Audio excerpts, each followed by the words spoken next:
Hi everybody, it's Mark Dorr here. Today talking to you about some tips for working with ambassadors and often similar dignitaries. Now, if you're hired by State Department, U.S. Information Agency, Department of Agriculture, all kinds of different groups like that, or nonprofit development groups, you'll probably be given some kind of instruction if you have to interact with such people. But very often, if you're a Fulbright recipient, if you are a recipient of similar, a Humphrey or an English language fellow or some other kind of fellowship through the State Department or others, you may be thrown into situations where you have to meet an ambassador or be at an event where an ambassador is, even if you don't meet that person. So, a few tips from the field to help you out with that. Okay? Now, number one, obviously, ambassadors are different people. And some prefer to operate one way and some another. Some are very personable, some are more standoffish. But just because somebody is an ambassador doesn't mean you shouldn't go to them in a social situation. Now, that doesn't mean you just walk up to the ambassador and start asking for all kinds of things necessarily, but chatting, right?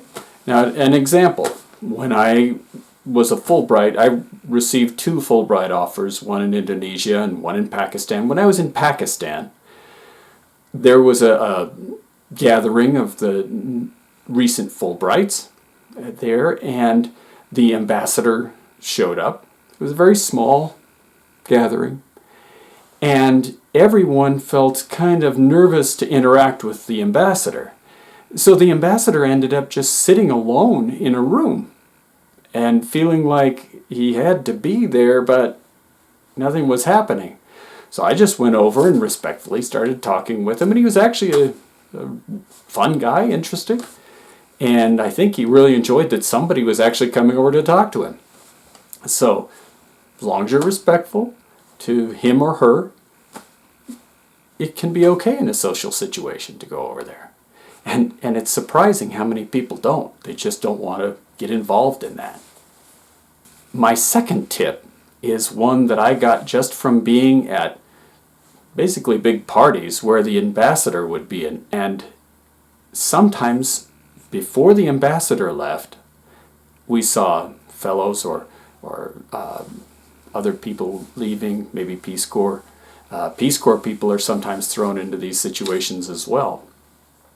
And there was kind of a murmur among the State Department people there because apparently, I don't know if it's a written rule or not, but you're not supposed to leave an event before the ambassador. Now, very often ambassadors are kind of unofficially ranked by the people who work with them as to whether they like to stay a long time, so everybody's got to stay there, or they're kind of respectful of it and stay an average time or a short time and move on so people can feel free to stay or go.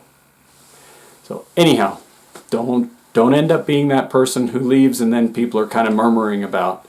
Those kind of things are the things that can give you more work later or less. Your skills, for example, my ability to teach, my abilities in English, that kind of thing, got me in. But it was my ability to adapt, to work with people, everybody from rural farmers to ambassadors and heads of nations, that really kept me getting more work.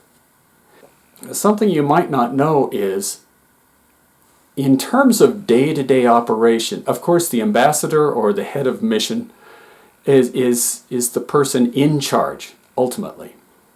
But as far as kind of the chief of staff, the person who really makes things go day to day and operate and really has a lot of power, is the person called the DCM, or the Deputy Chief of Mission. That's a person you want on your side and you don't want to be against you. So just be observant of that. In that the DCM runs everything, even though, of course, the ambassador is in charge. The DCM has a lot of power, And you need to pay attention to that.